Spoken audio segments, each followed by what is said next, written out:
Oh, right. I'm gonna go ahead and talk about this, but there has been an update to what is going on in Ukraine. Basically, what people have said now is that Ukraine is basically would be training for like a partisan war, where they go out and they'll fight for a little bit and then retreat. Basically, kind of what the Soviets did in 1942 against the Germans in Operation Blue. The thing is, this is Ukraine is such a mess in a lot of ways because a lot of people disagree with Zelensky, rightfully so. Um, I guess, like I say, and there's talks of Poroshenko. They're trying to get Poroshenko. How y'all doing? Getting Poroshenko, putting him behind bars is what they're trying to do. But I don't really think that's going to work out. So I think Ukraine is going to have like another Maidan or have some sort of situation happen.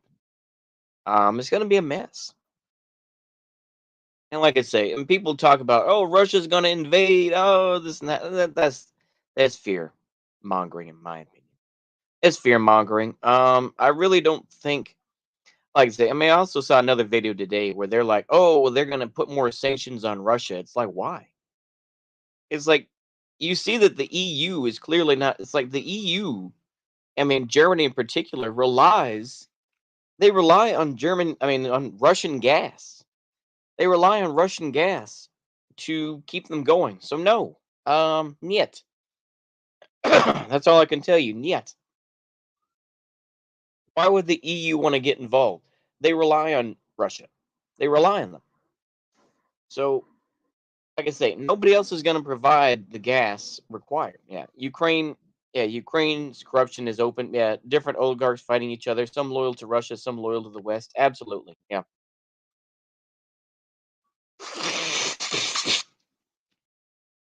Yeah, yeah, some loyal to Israel. Oh, absolutely. Yep. People like Kolomoisky. Kolomoisky allegedly, of course, the puppet master behind Zelensky. Obviously lives in Israel, helps to give support to the Azov battalion, this and that. Of course, like I said, we people have talked about that forever, but there are various loyalties that do exist in Ukraine that a lot of folks don't talk about. They just kind of blindly support Ukraine because of because they're scared of Russia. Like I say, I think that there's various LARPs going on, on the shock race. Yeah, on the invasion question, you should ask them how they finance an invasion and how they would finance an occupation. The Russian economy is small. Oh, absolutely, absolutely.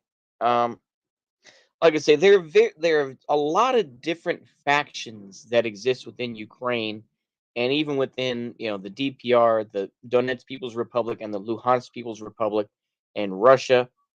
There's so many different factions that exist, and they're all, like I say, there's a lot of LARP to go around. There's a lot of LARP. There's a lot of shit talking, as you do with politics, because it's politics. But like I say, man, it's a complex situation. I'm glad the shock race is here. That way, I'm somewhat co-signed by a Ukrainian to talk about. Because I think it's a mess. I really don't think Russia is going to invade Ukraine. I really don't. Why would they want that interference? It's like they're still trying to hold on to what they have, with the recent stuff that's happened in Kazakhstan, uh, the kind of the issues that have gone on in Belarus.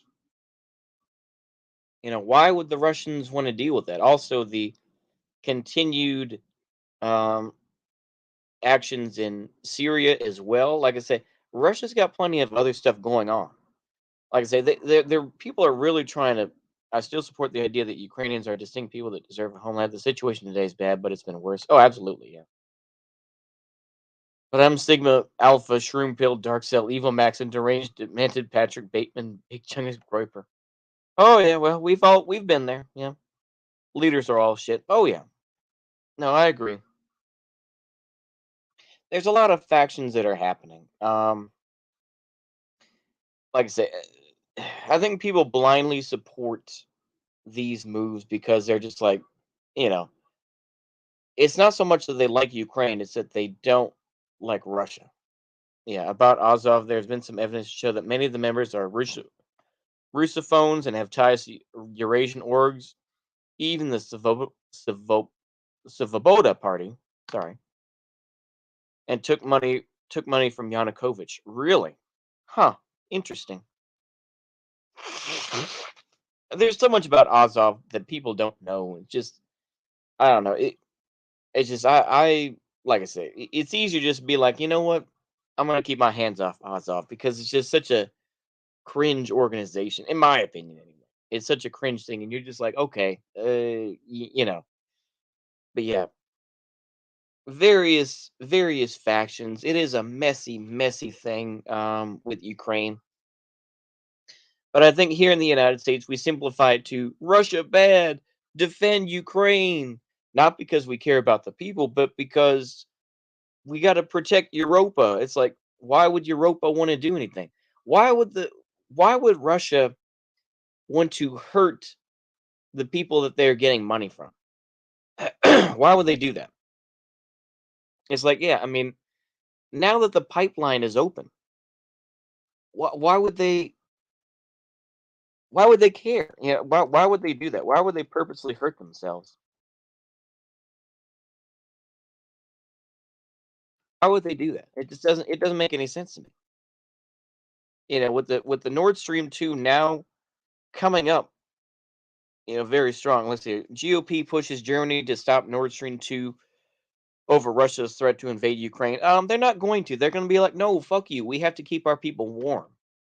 That's yeah, far left like the far yeah, far right like the far left in Ukraine right now are very artificial. It's all about monetary opportunism. Oh, absolutely, yeah. Absolutely. I 100%, 100,000% agree. We need to fuck off. We need to take out those advisors from, helping out the Ukrainians. We need to leave. Get the hell out of Ukraine. The U.S. doesn't need to be there. All right. We don't need these advisors there. We don't need a Vietnam. We don't need any of this. No, no, no, no, no. We don't need that. Get the hell out of Ukraine. Get the hell out of Syria. It's like, it's just such bullshit to me where it's like, we're going to, pull out of Afghanistan and do all that. But we're not going to leave Syria because of oil and because Assad bad because he gassed his people. It's like, yeah, the U.S. gassed its own people as well. So you know, take that moral, stick you have and shove it up your ass. That sort of thing. The U.S. needs to handle stuff internally, and it's not wanting to do that. Um, like I say, we've seen with Joe Biden, of course, pretending to give a shit about democracy. Hold on. Let me see what the phone is. Hold on. Sorry about that, folks. Give me just a moment. Talk amongst yourselves.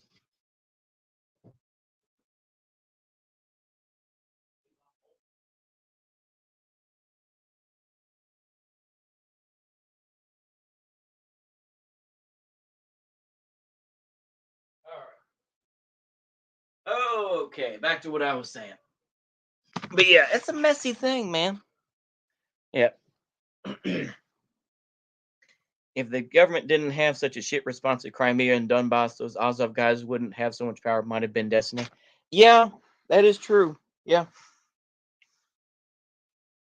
Syria, Venezuela, also Ukraine for both parties, east and west. It's about natural resources. I apologize if I'm sounding like Julie here. No, that's okay. No, that is true though. You are right. It is about natural resources. That is true though. You are correct on that. Oh shit. Messed up my glasses here. Ooh, there we go. I know anti glasses gang, but yeah. It is true though. But I mean, if that was the case, if it was purely about resources, why isn't it that why aren't the, well, I'm sure that we are to a point, the United States is, but why isn't that we aren't in Peru securing more of the areas where lithium is being produced? Well, I know Venezuela does have lithium as well, but why isn't it that I don't know, it's a messy thing. It is a messy thing. I don't really have much else to say here. I was gonna rant about something else. I just can't think of it. Yeah.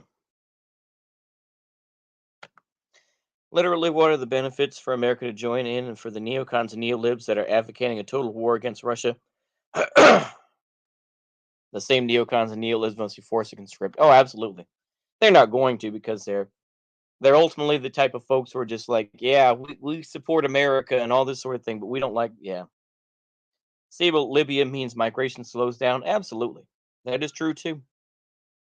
That is true as well.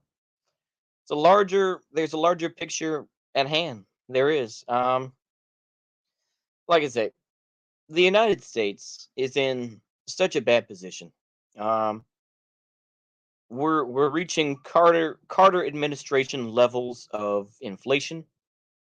Um, like I say, we've had the flub up last year with gas getting to the eastern seaboard. We're going to have continued protests. They say once things happen, once things continue, but uh, there's no real sign of change in sight. We see, of course. I mean, even like I say, even Six Hexenhammer, and like I say, I know he's cringe and he's a larper for the most part, and he's a boomer. So I can somewhat agree with him, and he's somewhat in my line. But even he says, yeah, the Republicans are basically just they like to lose and they like to cope about it, even though they're snatching defeat from the jaws of victory, sort of thing. But yeah, the war in the East is a conflict that spawned due to what I call the historical freezing of Eastern European nation states due to the USSR having formed and lasted until 91. Yeah. Yeah, the historicity. Yeah, absolutely. Yep. That is true, though. I mean, we are returning to tradition, really. Like I say, I mean, I'm gonna hold off on you know making a lot of assumptions, but this is simply nothing new. We see Iran rising up as a power, and I've like I say, I've repeated this before, but same thing with Turkey. These are historically big powers. Whether it's the Ottoman Empire, whether it's the Persian Empire, and like I say, I know that there are various other things that people can say, "Oh, what about when Iran was conquered here?" And I know, I realize that, but largely these are historical powers. These are historical powers that were always there. You know, um, the fact is that the United States really doesn't have the cojones and is going to have less cohesion militarily speaking, uh, moving forward to handle these things. I really don't think the United States has the wherewithal to really go into these things and make things better off. I really don't think they will. Yeah. Variety of people fighting for the DPR in the beginning, at least, was wild. Full blown communists to black hundreds. Oh, yeah. Absolutely. There were various groups around. I mean, you had, I think, like Serb groups, this and that. Yeah. Minister of Defense of my country has allowed America to pass through our territory. Oh, boy. That's crazy. That's crazy. Like I say, I think there's a lot of simping for the U.S. military that goes on, and I think it's very cringe. Yeah, as you can tell, my voice is somewhat there and is somewhat isn't because I still getting over this cold a bit, and it's still a cold day and whatnot, so that's my excuse. But yeah, yo, yeah, we can only hope for isolationist and autarkic parties to take power in the next decades.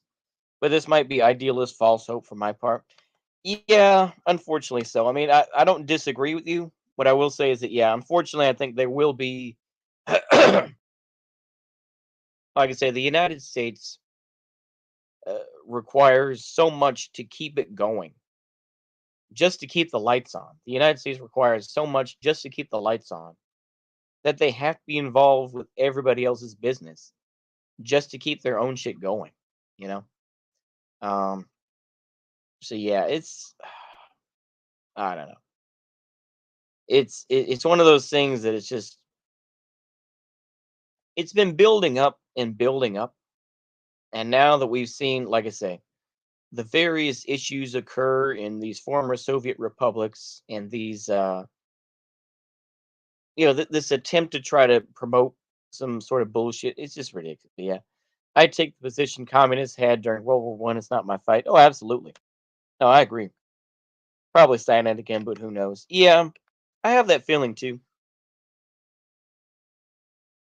What sort of thing? I mean, I really don't see Russia going in to Ukraine. I really don't see it. I mean, Kazakhstan is one thing because it's like, I mean, it's a landlocked country. It's kind of way out in the middle of everything, Kazakhstan. So it's like, yeah, Russia needs, Kazakhstan because obviously this is where they test their missiles. It's where they, basically it's their testing ground, basically. Um, but yeah, so I think it's kind of, but we're going to see more of this partisan sort of stuff. I think people want to talk about the nukes and everything else like that. Nobody, I don't think, has the cojones to really press that button. Dirty bombs will probably be more of a thing, but I think that full on nukes, nah. I think that's something that people talk about because it's like, yeah, we need to do that, bro. It's like, nah. It's also a buffer. Absolutely, yeah. By the way, there are rumors about building American bases in my country. Oh man, yeah. It's a bluff. Even Russian military advisors are going to Putin and telling him that they don't have the money for an invasion. Oh, absolutely. Yep, they don't. They really don't. America is just trying to build this up as fear mongering. It's also a smokescreen to look at the to try to hide from the horrible, numbers for people like Biden. His numbers are shit. His numbers are absolute shit. I mean, even like I say, and of course, this is where the real hardcore libs are like, look at how awful the media is, and then of course next week they'll be like, well, we like the media, this and that sort of thing. So it's all bullshit. It's all hearsay at this point. But yeah, I just wanted to put out a quick little video here.